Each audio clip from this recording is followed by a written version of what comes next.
Good day. I am Dexter Sairi, working in Wellington Regional Hospital as sterile technician trainee. Currently taking up sterile technician course in Toy Ohomai Institute. This video will show the reprocessing of instrument and will explain the safe sterilization work practice. Decontamination is a dirty area where first process of cleaning all instruments begins. Trolleys from theater are all pushed straight to decontamination. Before processing dirty instruments, I am gonna show the PPEs or the personal protective equipment used inside the decontamination. Before putting on PPEs as shown also in the video, it is also important but not necessary, which is washing hands. To continue with PPEs, here are the list of PPEs used in the processing the dirty instruments. A shoe cover, plastic gowns, hairnet, though this is required in all stages inside the department, face mask with plastic shield, and gloves.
In the video, we are showing the practice we are performing in our processing dirty instruments.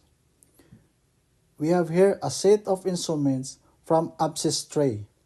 After putting all the balls and dishes aside, we are now segregating all RMDs with hinges and putting it in an instrument bin. Forceps and other dissectors are also in a separate tray, and using the visual check, these RMDs need to be checked from all excess microorganisms. Though as part to the standard with or without excess, we are still brushing these RMDs as part of cleaning before putting it to pre-cleansing and ultrasonic.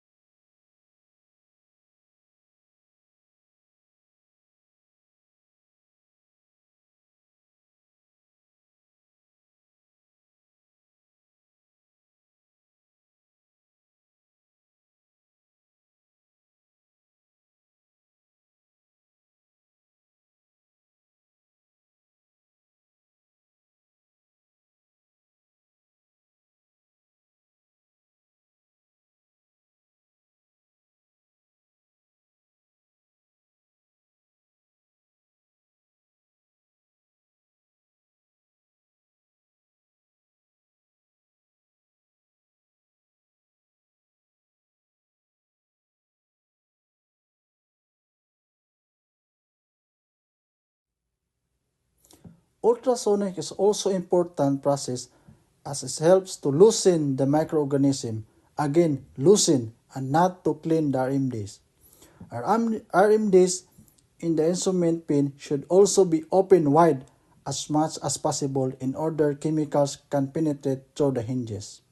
And since the department is in a process of adopting TDOC system, all instruments coming from the theater and before pushing to the automatic washer disinfector, it will all be scanned into the system as part to track the current location of all RMDs. I also wanted to highlight one important process in decontamination, which is for sharps. If required, these sharps if must be separately segregated and should be placed inside a jewelry box.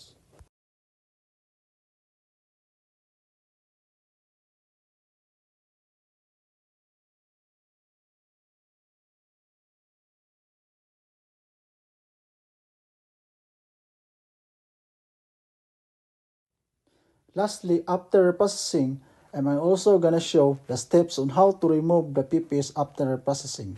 First, remove the shoe cover. Second, remove the gown. And it is ideal and recommended to rip up the gown to small pieces to easily crumble using hands and not messy inside the rubbish bin. Third, remove the face mask.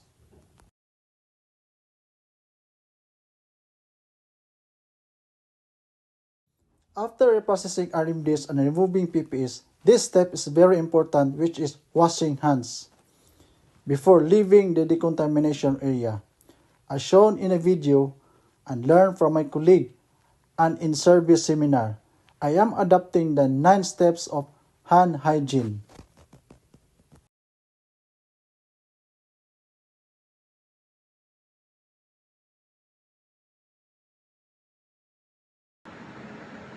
Hi, my name is Dexter Syri, and we are here right now in packing area where we are going to set up the reprocessed instruments coming from decontamination.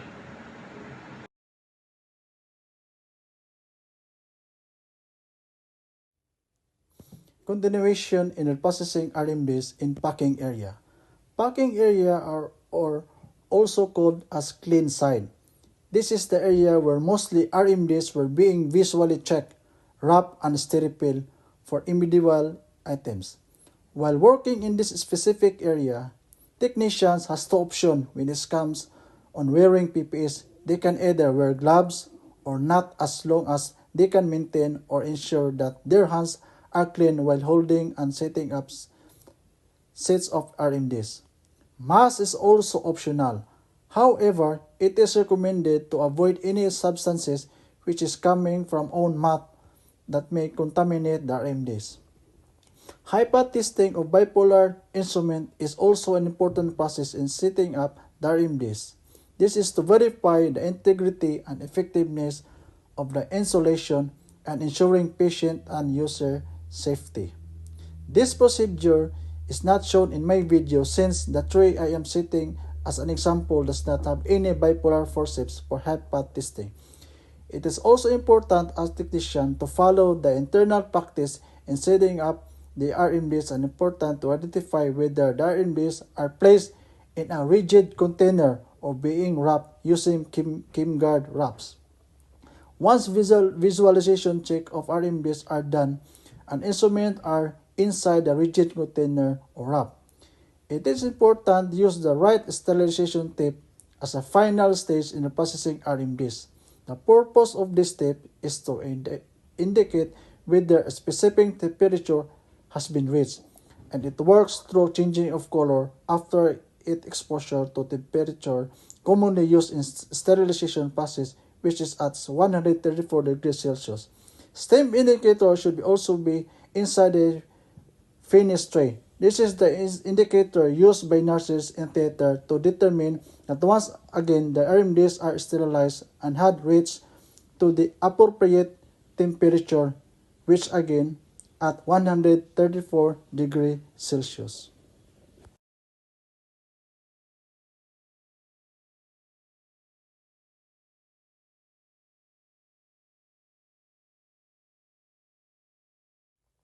I am blessed that just a couple of weeks ago, we had an in-service training on manual handling. Though I am not a perfect model, but what is important is I can show you not perfectly but my personal understanding I learned during this seminar. First of all, when lifting a heavy container, we need to keep in mind that we have to bend our knees and not to put any pressure on our lower back while carrying and transferring heavy items to the cart trolley. As part of the internal practice and my personal understanding, Heavy containers or trays should be positioned in the middle of trolley. This is to avoid bending and not using much pressure on the lower back in the later stage while putting away. Unloading a cart trolley to autoclave machine should not be crowded. As part of internal practice, maintaining the 3 columns should be adhered all the times. These are the main checks in loading a cart trolley to sterilizer. Number 1. Ensure that GKS or steam indicator is available. If the purpose of GKS in the tray is for the nurses, the steam indicator is for the sterile technician. This is an indicator that would verify the steam has been reached and the process is successful. Number 2, ensure that process or cycle number is also available and should reflect which autoclave should be used. Its main purpose is to track the items part of the trolley. Number 3, scan the items both in the database and TDOC system. Not related to quality, but it is related more on tracking the items. As I mentioned, the department is now adopting the TDOC system, so loading a trolley is now even more complicated because we need to scan both the database and the TDOC item by item for tracking purposes. To avoid unnecessary errors, presence of point is highly recommended in this process. When it comes to PPE in loading a trolley, just like in packing, PPEs are also optional since there are also less risk in process.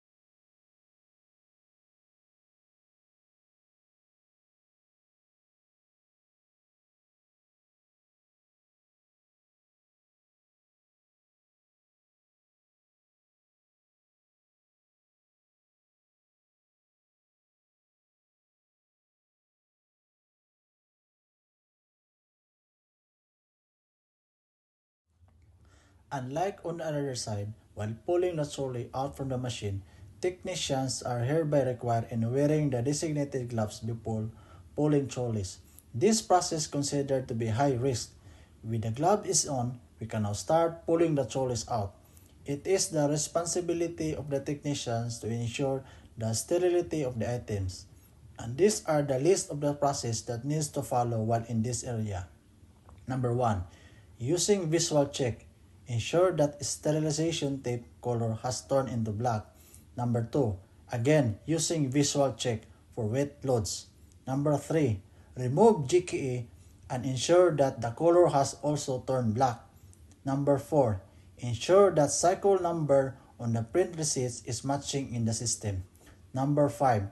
Highlights all the important process and other information as part of the audit, whether the load has passed or failed during the process. Number 6. Ensure that as a technician in charge in pulling the trolleys out should sign the documents. This is to verify that all visual checks on the loads has been completely and correctly. Number 7. Unload the load from both database and TDOC system.